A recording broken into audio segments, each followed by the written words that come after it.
लोगों ने जानबूझकर हमारी एक मछुआरा की जो बोट थी उस पर गोली चलाकर 2 लोगों को उनका मृत्यु करा दिया। 11 लोग थे उस मछुआरा की बोट में और उसमें लगभग सारे लोग शायद में थे, माने नींद कर रहे थे और वो दिखाई भी पड़ रहा था। मुझे लगता है कि उन्होंने सोचा होगा कि भारतीय तो मच्छर जैसे हैं, कभी भी मारे जा सकते हैं और हमारी इटालियन रानी देश में राज कर रही है तो आगे प्रैक्टिस कर सकते हैं, तो उन्होंने ये किया।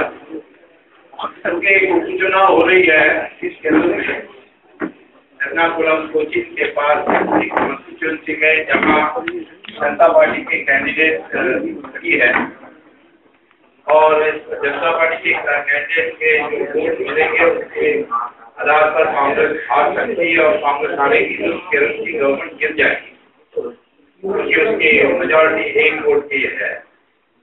तो इसी भय में और क्योंकि हमारे जनता पार्टी सहयोगी ने एक प्राइवेट कंप्लेंट मैजिस्ट्रेट कोर्ट में डाली थी इन इटालियन के ऊपर और नोटिस इश्यू हो गई थी, तो उसके डर के मारे उन्होंने इन लोगों को गिरफ्तार किया। परंतु गिरफ्तार सिर्फ नाम की वास्ते है। जो अभी खबर मिली है उनको कमांडेंट CISF के गेस्ट हाउस में ठहराया गया है। पूर्ण एयर कंडीशन कंफर्ट के साथ उनको वाइन, पिज्जा, स्पैगेटी, रवियोली जो भी इटालियन खाना है वो पास के ताजमहल होटल से मंगवाए जा रहे और उनको सीधा ये बताया गया है कि सोनिया गांधी ने आपको विश्वास दिलाती है कि 18 जब पोलिंग होगी मार्च 18 उसके तुरंत बाद उनको इटली वापस भेज देंगे।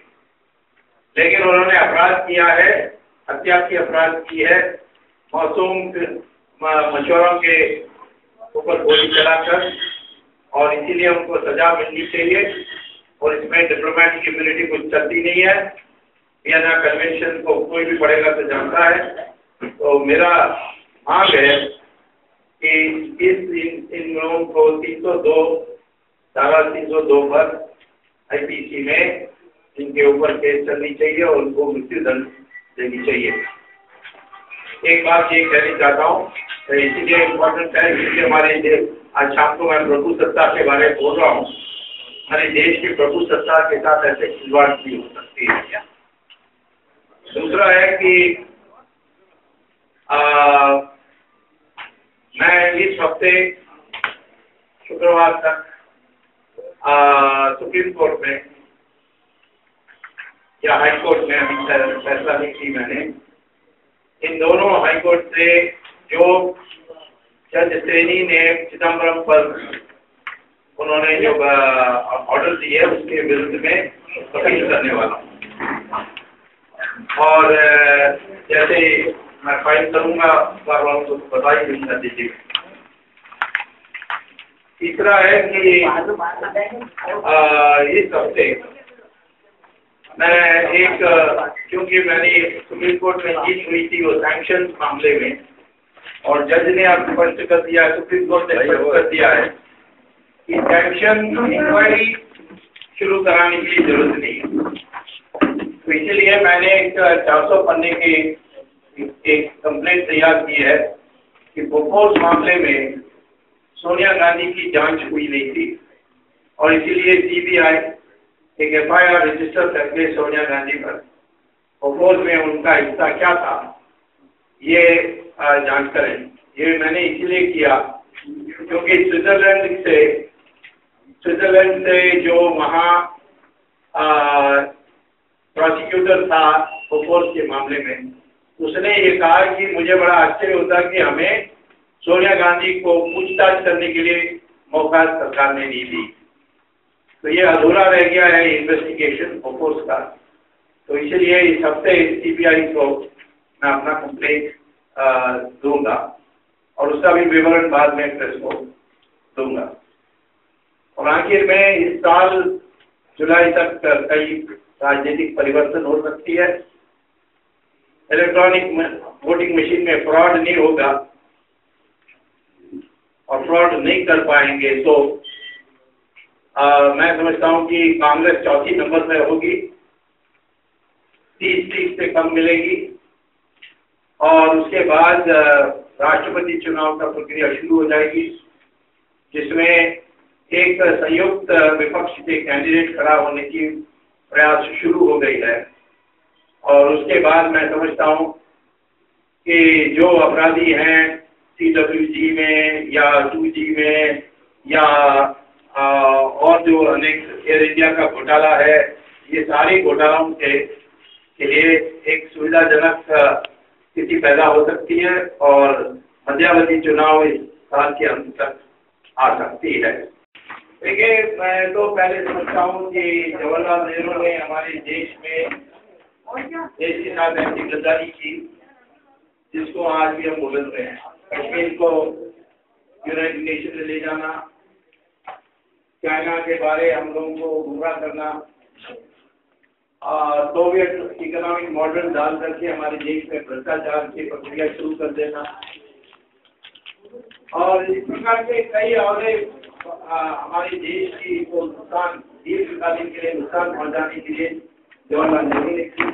इंदिरा गांधी ने इमरजेंसी डिक्लेयर की और उन्होंने ये सारा जो लाइसेंस जो कोटा का घोटाला और उसमें भ्रष्टाचार उसका सारा प्रक्रिया उन्होंने की। हमारे देश को अनावश्यक सोवियत रूस के सामने झुका दिया और हमारी जो संतुलन थी विदेश नीति में उसको खत्म कर दिया। तो उस परिवार में तो एक ही अच्छा आदमी निकला, वो था राजीव गांधी, और वो भी किसने मारा अभी तक स्पष्ट नहीं है। हाँ, किसकी हाथ से मारा वो तो जानते हैं, वो NCP ने मारा, पर NCP को किसने प्रोत्साहित किया वो सवाल अभी खुला सवाल है। और इसीलिए ये परिवार बहुत राज कर दिया है, अब उसका छुट्टी करना चाहिए। और ये राजवंश का जो हवा देते हैं कि बेटा बेटी, अब वो बटरा भी पहुंच गया, बटरा का बेटा और दो बेटे हैं, बेटियां, एक बेटा एक बेटी, दोनों पहुंच गए। तो ये तो लगता है कि बैकडोर से दोबारा वो राजवंश का आ रहा है। वो हमारी जो संस्कार में और हमारे इतिहास में जो राजा थे वो तो ब्राह्मणों की सलाह पर चलते थे। ये तो यूरोपियन राजा रानी जैसे हैं कि सारे प्रभुसत्ता अपने हाथ में। तो इस परिवार हमारे लोकतंत्र के लिए अच्छा नहीं है, इसीलिए उनको भेजना बाहर अच्छा है। मेरा राय है कि जहाँ तक इनकम टैक्स है उसको संपूर्ण रूप से अबॉलिश कर देना चाहिए, एक भी रुपए नहीं लेना चाहिए, क्योंकि हमारे देश में अमीर लोग इनकम टैक्स नहीं देते क्योंकि उनके पास चार्टर्ड अकाउंटेंट हैं, वो ये एग्जेम्पशन वो एग्जेम्पशन में मुक्त हो जाते हैं।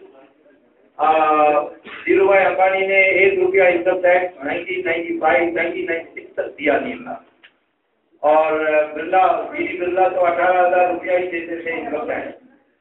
तो ये सारे चार्टर्ड अकाउंट से बच जाते हैं और यहाँ इनकम टैक्स ऑफिसर को रिश्वत देख के बच जाते हैं, और गरीब का इसके पास उतना इनकम नहीं है। जो फंसते हैं वो तो मध्यम वर्ग है, उसमें आप लोग भी आते हैं जिसका तनख्वाह कट जाती है ऑफिस में ही।